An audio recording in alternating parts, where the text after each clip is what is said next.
There is a beach on the Washington coast where hundreds of dead trees are still standing in a marsh of gray mud and salt water, and every single one of them died on the same night.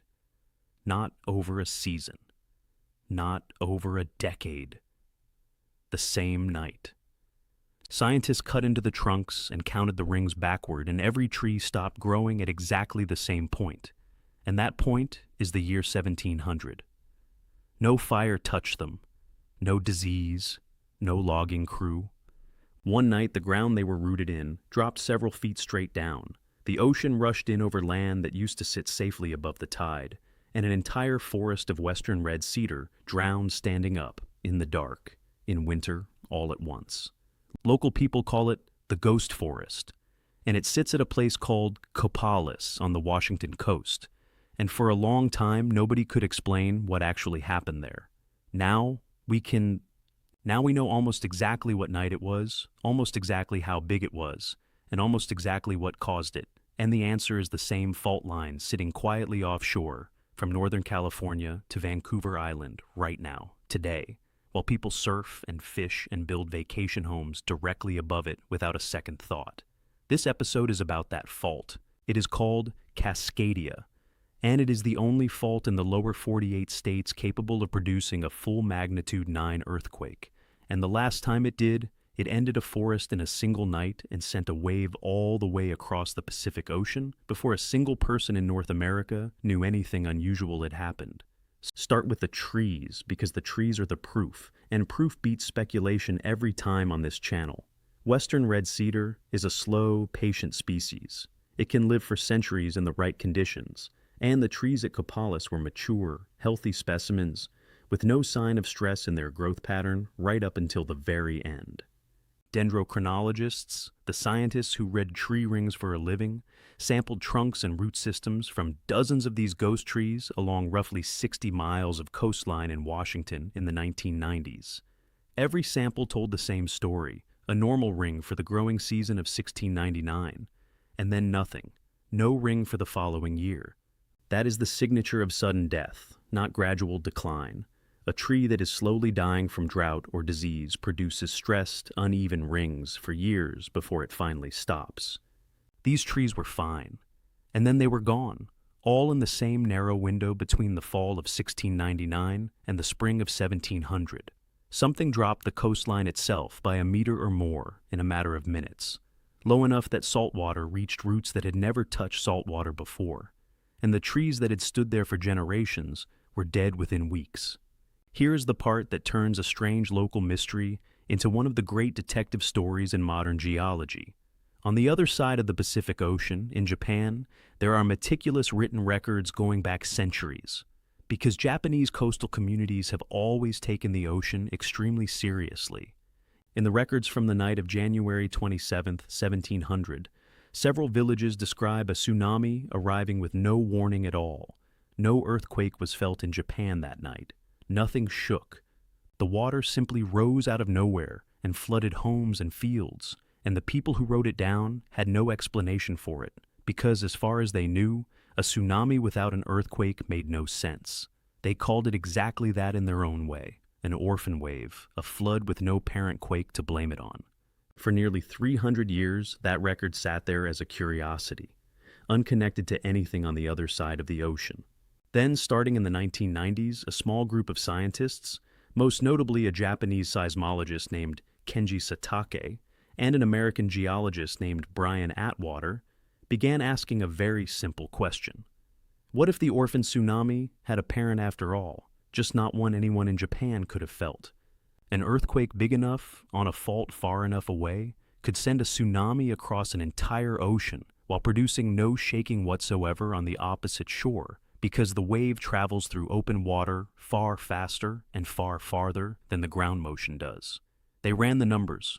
A tsunami crossing the Pacific from the Pacific Northwest coast of North America would arrive in Japan roughly 10 hours later.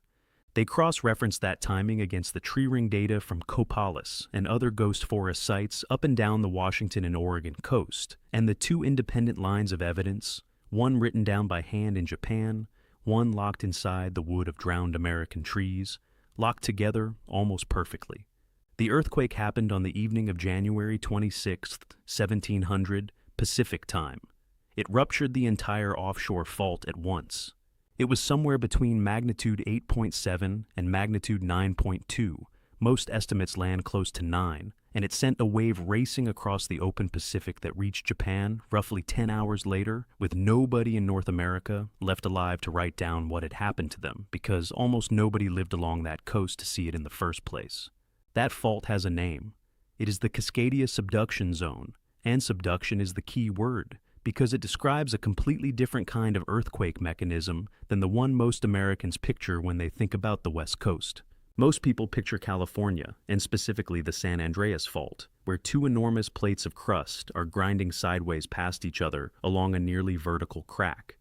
That produces powerful earthquakes, but there is a hard physical ceiling on how big a sideways grinding fault can get, because it can only release the length and depth of crack that actually exists, and San Andreas tops out somewhere around magnitude 8.2 or 8.3 at the absolute outer edge of what the geometry allows. Cascadia is not that kind of fault at all.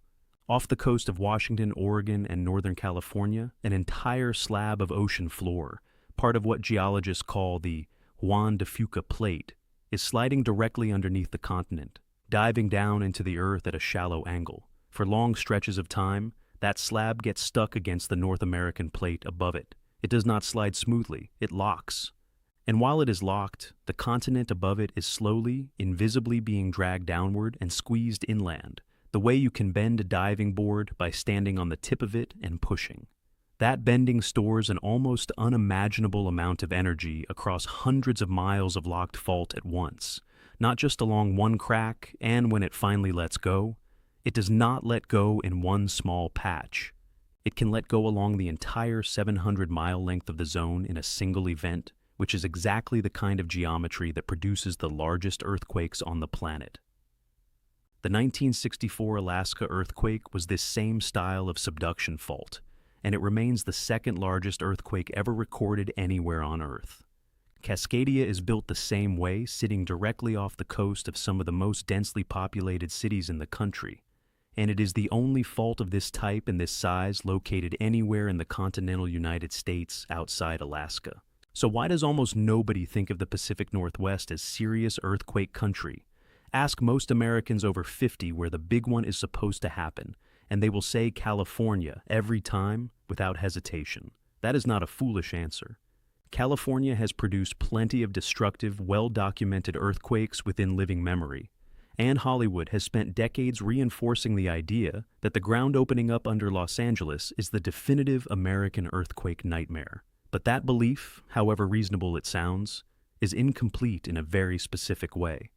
Cascadia has not produced a felt, catastrophic earthquake within anyone's living memory, not because it is safe, but because its last full rupture happened more than 3 centuries ago, before anyone alive today, before anyone's grandparents, before written American history on that coast even existed. A fault that goes quiet for 300 years does not register as a threat to a species that mostly remembers what happened in the last 50. That is the false belief sitting underneath this entire episode.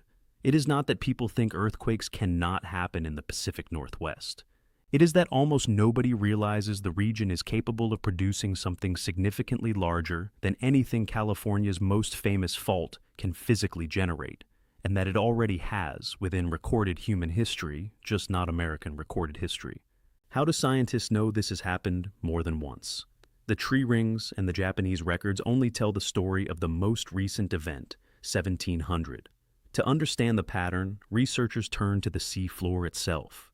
Submarine landslides, called turbidity currents, get triggered by strong shaking and leave behind distinct layers of sediment on the ocean floor that can be cored and dated, almost like tree rings for the Earth itself. By drilling cores up and down the length of the Cascadia margin and counting these layers, geologists have identified evidence for roughly 19 great earthquakes along this fault over the past 10,000 years. That works out to an average interval of somewhere around 500 years between major ruptures, though the real pattern is far from a clean, predictable metronome. Some gaps in the record are dramatically shorter than that average, a couple hundred years. At least one stretch appears to have gone well over 700 years without a major event. It is a fault with rhythm, but not a fault with a schedule. Here is a re-hook worth sitting with for a moment before we go further, because it matters for everything that follows. 326 years have passed since the last full rupture in 1700. If you only remember one number from the average interval, 500 years, it is tempting to do the simple math and assume Cascadia is closing in on being overdue. Resist that instinct.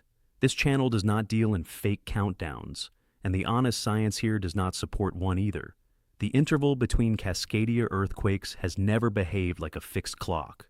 326 years sits comfortably inside the normal historical range this fault has already demonstrated more than once. There is no scientific basis for calling it overdue, and any video that tells you otherwise is selling you certainty the actual data does not contain.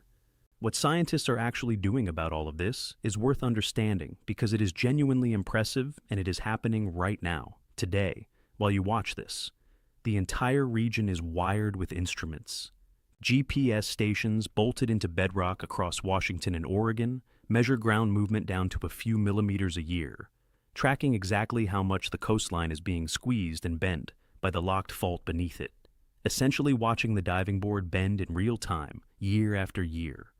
Ocean floor pressure sensors and tide gauges watch for the subtle signs of slow slip events, moments when parts of the fault release a little bit of stress quietly without producing a damaging earthquake at all, almost like a controlled pressure release valve. And an early warning network called Shake Alert, built jointly by the United States Geological Survey and partner universities across the West Coast, is now active up and down this entire coastline. When a Cascadia earthquake finally does begin, Shake Alert is designed to detect the very first, weakest waves radiating outward from the rupture and send an alert to phones and public systems before the much stronger shaking arrives at more distant locations. For cities well inland, that could mean tens of seconds of warning, enough time to drop, cover, stop a surgery, stop a train, open fire station doors before the shaking jams them shut. For communities sitting directly above the fault itself, on the outer coast, that warning window shrinks close to nothing because the source of the earthquake is essentially right beneath their feet. This is a limitation worth being honest about, rather than smoothing over, because it changes what preparedness actually looks like along different parts of this coastline, and it is a different problem depending on where you happen to be standing when it starts. That difference matters most when you think about the ocean itself. In a full Cascadia rupture, the shaking itself is expected to last somewhere between 4 and 6 minutes, an extraordinarily long time compared to a typical earthquake, because the rupture has to work its way progressively along hundreds of miles of fault, rather than releasing all at once from a single point. For people living on the outer coast, in towns like La Push or Ocean Shores or Astoria, that shaking is effectively the only tsunami warning they will ever get, because modeling shows the first waves could reach the closest stretches of shoreline in as little as 10 minutes, with slightly more distant towns getting perhaps 20 to 30 minutes before the water arrives. There will be no time to check a phone, wait for an official alert, or debate whether this one is real. The official guidance up and down this coast has settled into one simple, blunt phrase for a reason. If the ground shakes hard for longer than a slow count to 20, do not wait for anyone to tell you anything. Walk to high ground immediately. Let us talk honestly about what a full Cascadia rupture would actually mean for the region, because vague dread helps nobody, and specifics are what this channel is built on. In 2016, a large multi-state emergency planning exercise called Cascadia Rising, built around a federal emergency management agency scenario, modeled what a magnitude 9 event might look like across Washington and Oregon. In that modeled scenario, Washington state alone could see something in the range of 8,400 fatalities and roughly 12,000 additional injuries from the initial earthquake and tsunami combined, and broader regional estimates across both states have been cited as high as 14,000 deaths in some planning documents. It is important to say plainly what this number is and is not. It is not a prediction. It is not a countdown. It is a single modeled scenario built by emergency planners specifically so that hospitals, National Guard units, and infrastructure agencies can rehearse a coordinated response before anything happens, And the planners themselves are explicit that the number does not even include the slower compounding effects of things like disease, dehydration, or aftershocks in the weeks that follow. Treat it as a planning tool, not a forecast, because that is exactly what it was built to be. So, let us get to the honest odds, stated as precisely as the research actually allows, because this channel does not round numbers up to make a better headline. There are two very different figures in circulation, and conflating them is one of the most common mistakes made by other channels covering this exact topic. The first figure concerns a full margin rupture, the entire 700-mile Cascadia zone, letting go at once in an event similar in scale to 1700, somewhere in that magnitude 8.7 to 9.2 range. The United States Geological Survey's current estimate for that full-scale event, happening somewhere in the next 50 years, sits at roughly 10 to 15%. The second figure concerns something smaller and more localized, just the southern portion of the fault, rupturing on its own, producing an earthquake in the magnitude 8 to 8.5 range rather than a full magnitude 9. For that partial southern segment scenario, the estimated probability over the same 50-year window rises to roughly 37%, sometimes rounded in popular coverage to about 1 in 3. That second number is the one you will most often see repeated online, frequently without any explanation that it describes a smaller, partial event rather than the full doomsday scenario the headline implies. Both figures are real. Both come from serious research. They are simply not describing the same earthquake, and any honest treatment of this topic has to say so out loud. So, 3 futures. The first, and by far the most likely outcome over any given year you are watching this video, is nothing happens. The fault continues locking and slowly bending the coastline the way it has for the past 3 centuries. GPS stations keep quietly recording a few more millimeters of strain, and life along the coast continues exactly as it does today. This is true for essentially every year in this fault's 500-year rhythm, and it will almost certainly remain true for the immediate future as well. The second future, the realistic middle scenario, is a partial rupture, most likely centered on that more probable southern segment, producing a strong, damaging, genuinely dangerous earthquake in the magnitude 8 range, serious enough to cause real destruction and loss of life along parts of the coast, but not the full continent-spanning event the ghost forests and the orphan tsunami describe. Given the honest odds above, this partial scenario is meaningfully more probable within any of our lifetimes than the third. The third future is the full margin rupture, magnitude close to 9, the entire zone letting go together the way it did in 1700, with consequences resembling the modeled Cascadia Rising scenario across 2 or 3 states at once.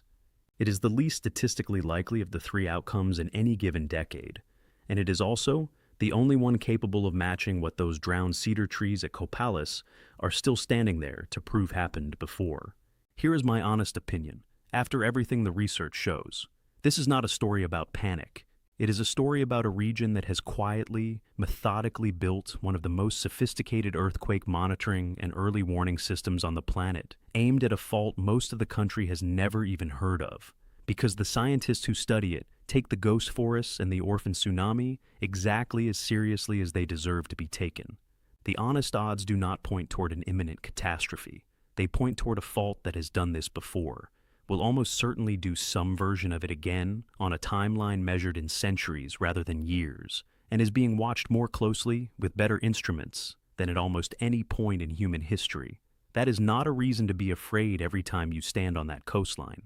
It is a reason to know the ground you are standing on has a memory a lot longer than yours does, and that some of the smartest people in the field are paying very close attention to it on your behalf right now, while you finish watching this sentence.